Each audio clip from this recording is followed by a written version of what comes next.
Okay, the Anunnaki, they are these beings that came from off-world. So these are aliens. These are aliens. Now, what's interesting about these aliens is that they're not little green men with antenna. Yeah. They're actually hominids, bilateral bipedal hominids. They look just like us. Okay. You slice them in half. They have two forward-facing-looking eyes, two hands, legs. They put their pants on one leg at a time, like us. But do they look more like us or more like us? They look like we look like them. Okay. We actually look like them. Okay. And the reason why is because we have their genetics and their DNA inside of our bodies. Now, what's interesting is these beings were a spacefaring race that broke away from the Pleiadian star system. The Pleiadian star system is a group of stars called the Seven Sisters in the night sky. You can see 6 stars with the naked eye. Now, these stars in ancient times, according to ancient texts and tablets, there was an ancient galactic war there. Okay. Most of the information from Star Wars comes from this text. And this war, they had these destroyers like Death Stars. They don't call them that, but they call them the Brahma-Astra and Brahma-Astra Honda weapons that actually can release a weapon that can destroy planets. Okay. Imagine if you were in a star system and a planet is being blown up and you're in a nearby planet. You got to get off of your planet. Yeah. This created something called space refugees. Nobody's talking about this. Where are you getting this information again? Where is the this? Mahabharata, the Bhagavad Gita, the Indian Vedas. So these are ancient Indian texts. That's right. 5,000 years ago. Yeah. Okay. And the Enuma Elish, I just which want to is let you know. Sumerian. And I want to get to this, but for this entire episode, we're not fact checking. Okay. Okay. We're not debating. We're not pushing it. Take us down the rabbit hole. We want to see how deep it goes. The people can listen to what I'm saying and they can go look all of it up. Fuck them. Take us down the rabbit hole. I'm taking Billy. you, man. Okay, let's go. So we're talking about we're talking about the evidence, the very first evidence of space refugees. So you're seeing this in these ancient Indian texts. Yeah. Okay. You come across this and you're like, okay, let me see if there's some truth to this because I'm seeing this across multiple ancient Indian texts. Right. Any other text referencing this? The Terra Papers, an ancient indigenous American text as well. Okay. Very little known text that hardly anyone talks about. The Hopi tribe elders have written this book based on that text and published it actually. It's called the Terra Paper, so that it wasn't just in indigenous lore, but it made it finally to publishing. So it's actual text that we can all read and get access to. It reads like the Star Wars movie. Just take out the love stories and all that. And what's interesting is it talks about, again, these same galactic wars going on.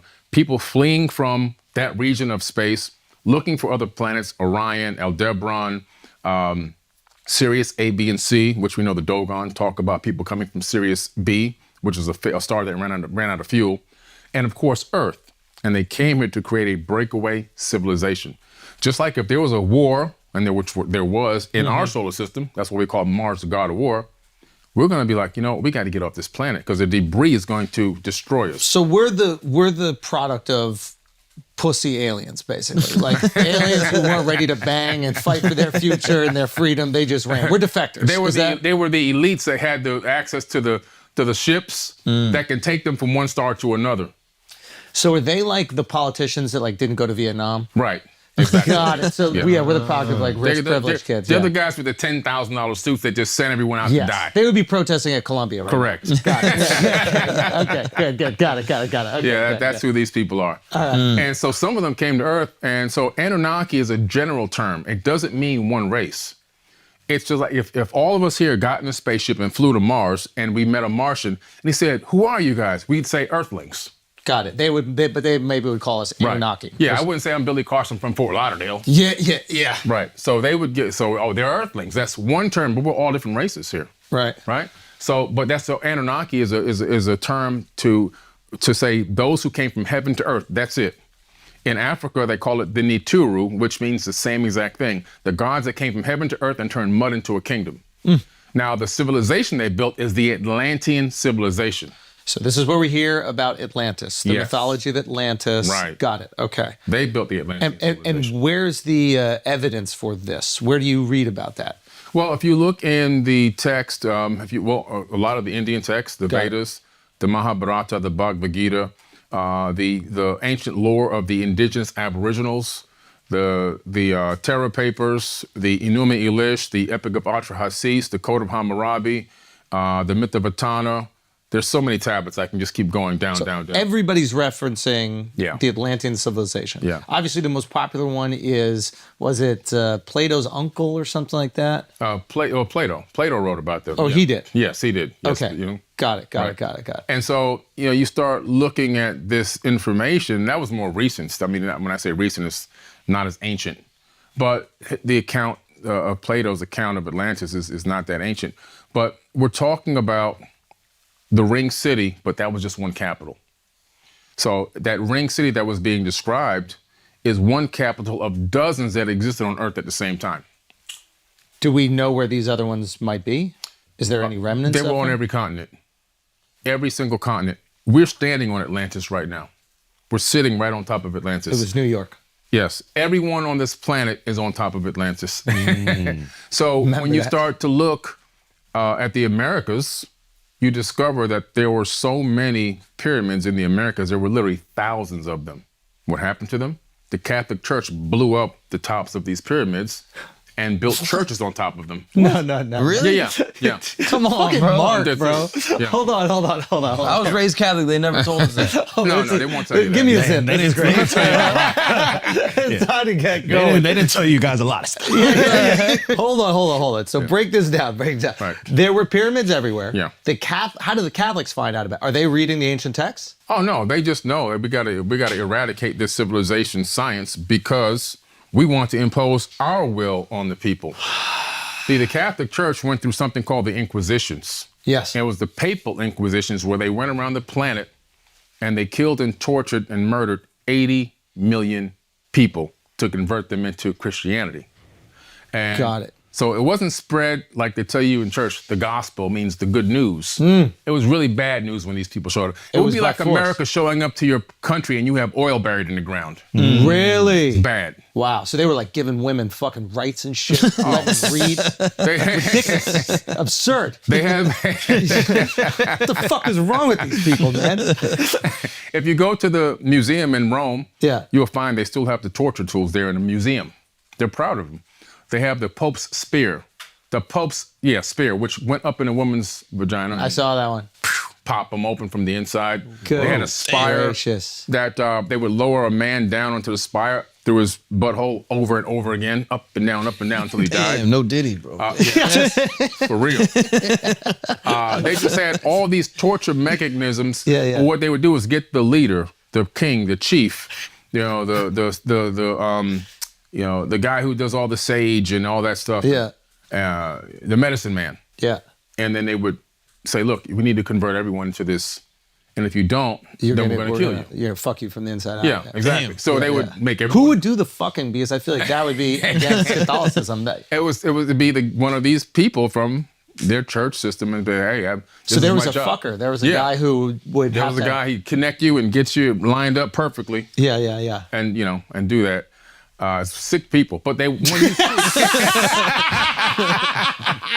Do what you gotta do, all right? it's wild. You gotta do what you gotta do. You gotta spread the gospel. You gotta spread the gospel. Yeah, spread the gospel. It is the good word. under the order of Rome. Yeah. And but the big thing Rome said was, look, we got to get this money. Yeah.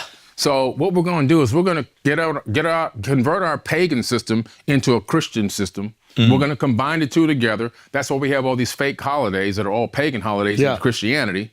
That's my man Constantine, right? Yeah, Constantine. They just combined it all together. Now we got the taxes and we got the offerings. Yeah. We got both. And now we got the people unified. And now we can put our boot on everybody's neck. And so once they reeled up the leader of that village or that town and killed him like that, and everyone saw it, it was like, okay, I'm ready to learn now. Teach me your language. Talk to me about your God. By the second, third generation, you're born, you're given a name, a race, and a religion, and you don't even know who you are. Wow. So do you know which church in America or which churches are on old pyramids? Oh, no. You just have to go out there. See, anything on, most of the older ones that are on hills with the triptych windows. The triptych windows are the same windows that mimic the three windows that you see in a lot of the pyramids, like in Chichen Itza, Yucatan Peninsula, and all of that. Those older ones, if you go to Mexico City, how I learned this, I went to Mexico City. I got a homegrown archaeologist. He started showing me all the hills and all the old churches. He said those were all pyramids. So it's wild. Like when you go to the Mexico City pyramids specifically, Yeah. they show you what it looked like before and what it looked like after. You can never look at a hill again Right. and not think it's a pyramid Right. after you go see it. Facts. It's so if go look at if Are you you talking can about see these? not Chichen Itza. Yeah, that's the triptych. Yes. Ah, wow, At the wow. top of all Catholic churches, the older ones, they all have that triptych design. And most of the ones that are old in the 1800s built on those hills were Go to the pyramids. Mexico City pyramids and do it before excavation. Because what happens is grass just starts to grow on them. Yes. So they just start to look like terrain. Yeah. And, Hills. Yeah, they just look Big like ass hills. And people have all these like explanations for it. Like my tour guide. Yeah, look at that. So like if you just saw that, like that black Yeah. and white picture to the right there. Yeah. Yeah. Tell me that you would never look at that and assume pyramid. Right. Yeah. Wow. Right. Wow. So now I have to look at every fucking hill and go, Yeah. should we dig this thing up and see? And right. some of them are just hills, Yeah. Some are just hills, but some are these. right? Got it. So when the Anunnaki came to Earth, were there already Homo sapiens here? Yes. Good question. There were already not Homo sapiens, but hominids. No, there weren't. Our cousins. Bad question. on, bro. They were Homo erectus. They were our cousins. Yeah, they were. But I believe that they were more intelligent than us spiritually. So Not is it technologically. fair to say that the aliens were the first ones to smash monkeys? No, they didn't do the monkeys. We were They had to, right? because when we were here, they didn't call us apes. They called us beings. Yeah. And in the Epic of Atrahasis, there was this big war getting ready to happen. And Enki and Lil and Anu were in this place in South Africa called Adam's Calendar, where they found the very first gold mines that human beings were working underneath their boot. Anyway, so the Ijiji, who were the working class Anunnaki, came from Mars to Earth to go to war against them because they felt like they were being enslaved, even though they weren't supposed to be enslaved. They were just working class people. They felt like they were doing too much labor. For 250,000 years, they were working. Whoa. And they came to Earth and they encircled the campus and they said, we're going to go to war. And it was like, well, why? And they were like, well, we've been asking you for relief. The workload is too heavy and we don't have any women. So That's a big issue. they were complaining about no women, literally in the ancient tablets. And so Enki says, They need a king of diamonds, bro. What were they saying? What were they saying? in the Enki ancient says, tablets? I have an idea. Because they had kind of discussed in a weird way fashioning people. That means like robotics. Okay. But they had talked about their home planet. When they tried that, it failed. So that's a clue as to what AI and robotics can do to a planet. They were like, there's an existing being here, though, that we can add our essence to, talking about genetic modification, and get them to bear your load. So don't make robots, make people that can Right. do your work for you. Exactly. Whoa. Yes. Wow. So they started with that method first.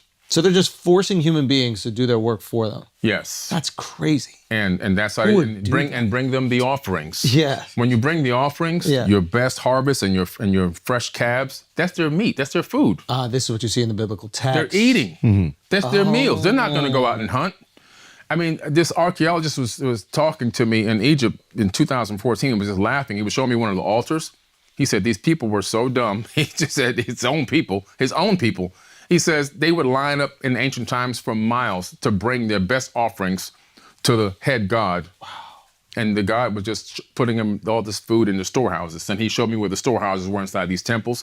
They would put these things in there. Then they had these other areas underneath the temple where other priests would go underneath and speak, and it would resonate their voice. And it would be the voice of God talking. And it was all this, nothing but a sham, to get them to bring all this food and gold and offerings and everything else. Hey everyone, this is Billy Carson, AKA Forbidden Knowledge. I want to tell you about an amazing online academy that I created in order to help people become the best version of themselves. If you're into self-improvement, if you're into financial literacy, entrepreneurship, ancient wisdom, all those amazing teachings, I put them all in one place. Over 150 hours of amazing teachings in one place called the Forbidden Knowledge Academy. You can simply get there by going to 4BKacademy.com.